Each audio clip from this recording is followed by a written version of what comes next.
పసుపు ధర పతనమైంది. పచ్చ బంగారం పండించే రైతుల మొహాల్లో కళతప్పింది. వ్యాపారుల సిండికేట్ అంతర్జాతీయ ధరల పేరుతో కొనుగోళ్లకు వ్యాపారులు రాకపోవడంతో నిజామాబాద్ మార్కెట్లో పసుపు రాసులు గుట్టలు గుట్టలుగా పేరుకుపోయాయి. కొనుగోళ్ల కోసం, ధరల కోసం రైతులు మళ్లీ రోడ్డెక్కే దుస్థితి వచ్చింది.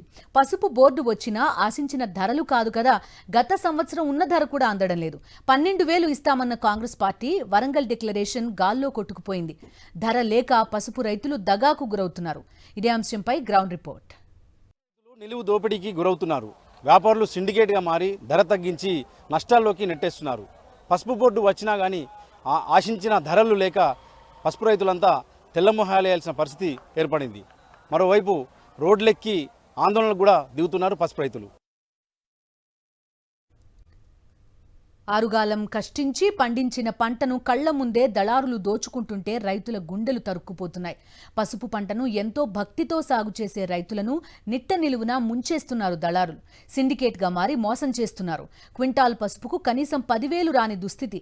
కేంద్ర రాష్ట్ర ప్రభుత్వాలకు స్థానిక ప్రజాప్రతినిధుల ద్వారా ఎన్నిసార్లు మొరపెట్టుకున్నా ప్రయోజనం లేకుండా పోయింది. పసుపు బోర్డు వచ్చినా ప్రయోజనం కనిపించడం లేదు.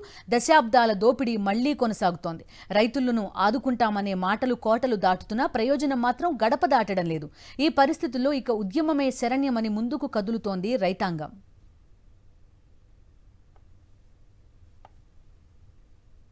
నిజామాబాద్ పసుపు మార్కెట్కు పసుపు పోటెత్తుతోంది. సోమవారం ఒక్కరోజే శ్రద్ధానంద్ గంజ్కు 30,000 బస్తాల పసుపు వచ్చింది. అంతర్జాతీయ మార్కెట్లో పసుపు ధర తగ్గడంతో పంట కొనుగోలు చేసేందుకు వ్యాపారులు ముందుకు రావడం లేదు. వ్యాపారులు ధర కోట్ చేయడానికి రాకపోవడంతో రైతులు మార్కెట్ కమిటీ కార్యాలయం వద్దకు చేరుకున్నారు. పసుపును ఎందుకు కొనుగోలు చేయడం లేదని అధికారులు సిబ్బందిని నిలదీస్తే వారి నుంచి సరైన సమాధానం రాలేదు.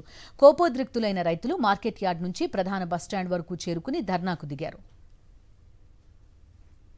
మరింత సమాచారం మా ప్రతినిధి విఘ్నేష్ అందిస్తారు. మార్కెట్కు పసుపు పోటెత్తుతోంది. చూస్తున్నాం కొమ్ము రకం, వండ రకం, 2 రకాల పసుపు ఇక్కడికి తీసుకొచ్చి శుద్ధి చేసి ఎండబెట్టి ఆరబెట్టి ఇవన్నీ తీసుకొచ్చి రైతులకు ధరల విషయంలో ఒక్కసారిగా దిగాలు చెందుతున్న పరిస్థితి. ఇంత పోటెత్తుతున్న సమయంలో ధరల కోసం అంతా కూడా దిగులు చెందుతున్నారు. ఈ వారితో మాట్లాడదాం. రైతుల పరిస్థితి ఎట్లా ఉందో తెలుసు. ధరలు అయితే లేవు ఈ సంవత్సరం. పోయిన సంవత్సరం 15,000 18,000 పోయినాయి. ఈ సంవత్సరం 6,000 7,000 పోతున్నాయి. రైతులకు ఏం గిట్టుబాటు ధర లేదు. రైతులు లాసులో ఉన్నారు. మొన్నటిదాకా ఇప్పుడు జనవరి కంటే ముందు జనవరిలో 13,000 12,000 పోయింది. ఇప్పుడు యాడికి పసుపు వచ్చిన తర్వాత వీళ్ళు బేరకాళ్ళంతా ఒకటి కుమ్మక్కై మొత్తం రైతులని నట్టెల ముస్తున్నారు. మరి ఇప్పుడు ఎంపీ అరవింద్ గారు ఏం చెప్పిండు, పసుపు వచ్చిన తర్వాత 10,000 పైన నుంచే మాట్లాడాలా, ఏది అరాసు 10,000 లోపు మాట్లాడేది లేదని అప్పుడు అరవింద్ గారు కూడా టీవీలో చెప్పిండు. మరి వీళ్ళు అంతా కలిసి మరి రైతులను మరి మూస్తున్నారు. లక్షల పెట్టుబడి పెట్టేసి మేము పసుపు సాగు చేస్తున్నాము. అప్పుడేమో రేటు ఉంటుందని చెప్పేసి పసుపు బోర్డు వచ్చేస్తుంది, 12,000 పైన ఉంటుంది, మినిమం 12,000 ఉంటుంది అని చెప్పేదానికంటే సాగు ఎక్కువైపోయింది. ఒక కూలీలు పెరిగిపోయినాయి, లక్షలు ఖర్చు పెట్టుకున్నాము, అన్నీ చేసినాము. తీసుకొచ్చి ఇప్పుడు ఆదివారం నాడు తీసుకొచ్చినాం పసుపు. నిన్న బీడు ఉండేది, నిన్న వాళ్ళందరూ కలిసి కొనేటోళ్ళు వాళ్ళు రాలేరు. ఇక మొత్తం పరిస్థితి ఆదోమయం ఉన్నది. అంతా తారుమారు జరిగింది. దళారీ వ్యవస్థ నడుస్తుంది. మొత్తం సిండికేట్ అయిపోయినరు. ఒక్క దళారీ కూడా నిన్న అసలు కొనడానికే రాలేదు. ఈరోజు మరి వస్తారా రారా తెలియదు. నిన్న మద్దతు ధర అని 9,500 ప్రకటించిండ్రు. మళ్ళీ మండనేమో 8,000 చేసిండ్రు. అది ఎంతవరకు సమంజసం కాదు. గతంలో 16,000 వరకు క్వింటాల్కు పలికిన ధర ఈసారి మినిమం కనీసం 8,000 6,000 అట్లా పలుకుతుందని చెప్పి దీనివల్ల నష్టపోతున్నామని చెప్తున్నారు. పసుబోర్డు వచ్చినా కానీ పరిస్థితులు మారలేదని చెప్పి ఆవేదన వ్యక్తం చేస్తున్నారు. ఖచ్చితంగా మినిమం సుమారుగా 14,000-15,000 మద్దతు ధర ఉంటే తప్ప తమకు న్యాయం జరగదని చెప్పి వీళ్ళంతా డిమాండ్ చేస్తున్న పరిస్థితులు కనిపిస్తున్నాయి. కేవలం దళారుల సిండికేట్ మూలంగా పసుపు ధర పడిపోయింది. ఈసారి పసుపు సాగు తగ్గగా రోగాలతో దిగుబడి సగానికి పడిపోయింది. పసుపు అవసరం ఉన్నప్పటికీ నాణ్యత లేదని దళారులు రేటు తగ్గించారు. కొమ్ము రకం 10,000 అయితే మండరకం పసుపు ధర క్వింటాల్కు 8,000 నిర్ణయించినా పసుపు రైతు తీవ్రంగా ఆర్థిక నష్టాల్లోకి వెళ్తున్నారు. ప్రకృతి వైపరీత్యాలకు పంట నష్టపోగా ఆదుకోవలసిన ప్రభుత్వాలు ధర తగ్గుతున్నా చోద్యం చూడడంపై రైతాంగం ఆగ్రహం వ్యక్తం చేస్తోంది. ఇప్పటి వరకు జరిగిన దళారుల దోపిడీపై చర్యలు తీసుకుంటూ రాబోయే రోజుల్లో పసుపు ధరను కనీసం క్వింటాల్కు 13,000 నుంచి 15,000 వరకు చెల్లించాలని రైతులు డిమాండ్ చేస్తున్నారు. మా కరెస్పాండెంట్ విఘ్నేష్ మరింత సమాచారం అందిస్తారు. రైతే రాజు ఇట్లాంటి రైటింగులు నినాదాలకే పరిమితమైనాయి అనేది రైతుల వాదన.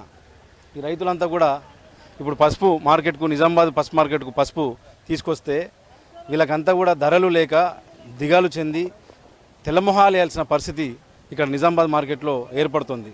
రైతులతో మాట్లాడదాం, ఒకసారి వారితో మాట్లాడదాం. చెప్పండి సార్, ఎట్లా ఉంది పరిస్థితి? ధరల గురించి మీరు ఏమనుకుంటున్నారు? మీరు ఏం డిమాండ్ చేస్తున్నారు? మీకు ఏం కావాలి? ఫస్ట్ ఆఫ్ ఆల్ ఇక్కడ రైతే రాజు అంటుర్రు, రైతులు రాజ్యం లేదంటుర్రు.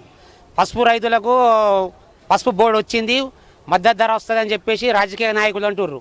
ఇక్కడ పసుపు ధర రైతుకు మద్దతు ధర వచ్చింది లేదు, చేసింది లేదు.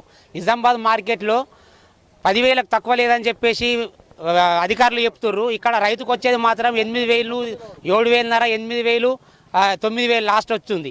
దానికి వీళ్ళందరూ సిండికేట్ అయ్యి కావాలని మన పసుపు ధర దించడం జరిగింది. స్టార్టింగ్లో 13,000 నుంచి 14,000 వరకు ధర ఉండే, ఓకే అనుకున్నాం. లాస్ట్ ఇయర్ హోలీ టైం వరకు అంటే 17,000, 18,000 క్రాస్ అయింది ధర. అరే సూపర్ అనుకున్నాం. అయితే ఒక సంవత్సరం దాటకన్నా ముందే ఇది సగంకి దిగిపోయింది. 17,000 ధర ఏది, 7,000 ధర ఏది. ఒక ఎకరానికి సుమారు 1,50,000 ఖర్చు అవుతుంది. అంత పెట్టుబడి పెట్టుకొని మాకు ఇక్కడ వచ్చేవారికి అంటే 2 లక్షల రూపాయలు కూడా వస్తలేవు. పసుపు అంటే ఇక మీరు చూస్తున్నారు ఆల్రెడీ. ఇప్పుడు ఇవాళ నేను ఏం చేయాలనో నాకు అర్థమవుతలేదు. పెట్టుబడి నేను మ్యాక్సిమం 1,33,000 రూపాయలు అయింది. నేను పసుపుకు మొత్తం ఎరువు నుంచి మొదలు పెడితే ఈ రోజు దాకా రాసింది. ఆ 1,03,000, 1,33,000 నాకు వస్తుందని గ్యారెంటీ లేదు. ఇప్పుడు నా పిల్లల పరిస్థితి ఏంది, నా పరిస్థితి ఏంది? నాలాంటి చాలామంది అన్నయ్యలు, మన హిందుస్థాన్కున్న గౌరవం, మనకున్న భక్తి, మానవత్వం, మట్టిని నమ్ముకున్న వ్యక్తికి మంచితనం అనేది ఎంతవరకు ఉందో ఒకసారి గుర్తించి వాళ్ళు ఆలోచించి చేయాలని మీ ద్వారా ప్రభుత్వంకు కోరుకుంటున్నాను. పసుపు బోర్డు వస్తే మంచి జరుగుతుందని చెప్పి ఎంపీ అరవింద్ చెప్పారని కాంగ్రెస్ పార్టీ వరంగల్ డిక్లరేషన్ కూడా గుర్తు చేస్తున్నారు. 12,000 మద్దతు ధర మేము ఇస్తామని చెప్పి కాంగ్రెస్ పార్టీ ప్రకటించిన విషయాన్ని గుర్తు చేస్తున్నారు. ఈ ఎన్నికల హామీలు ఏమయ్యాయని వీరంతా సూటిగా ప్రశ్నిస్తున్నారు. ఇది నిజామాబాద్ మార్కెట్లో రైతులంతా కూడా సూటిగా ప్రశ్నిస్తున్న ప్రశ్నలు, వీటికి సమాధానాలు వీరు కోరుకుంటున్నారు. పసుపు రైతు ఐక్య కార్యాచరణ కమిటీ ఉద్యమానికి సిద్ధమవుతోంది. అనేక ఉద్యమాలు చేసిన చరిత్ర పసుపు రైతులది. పసుపు రైతులతో పాటు అనేక ప్రజా సంఘాలు, ప్రతిపక్ష పార్టీలు నడుంకట్టి ఆందోళనలను తారస్థాయికి తీసుకువెళ్లాయి. వ్యవసాయ చరిత్రలో పసుపు రైతు ఉద్యమం అత్యంత కీలకంగా మారి రాజకీయ పార్టీల రాతలను మార్చింది. ఈ నేపథ్యంలో మరోసారి కీలకమైన పసుపు ఉద్యమం రాబోతోంది.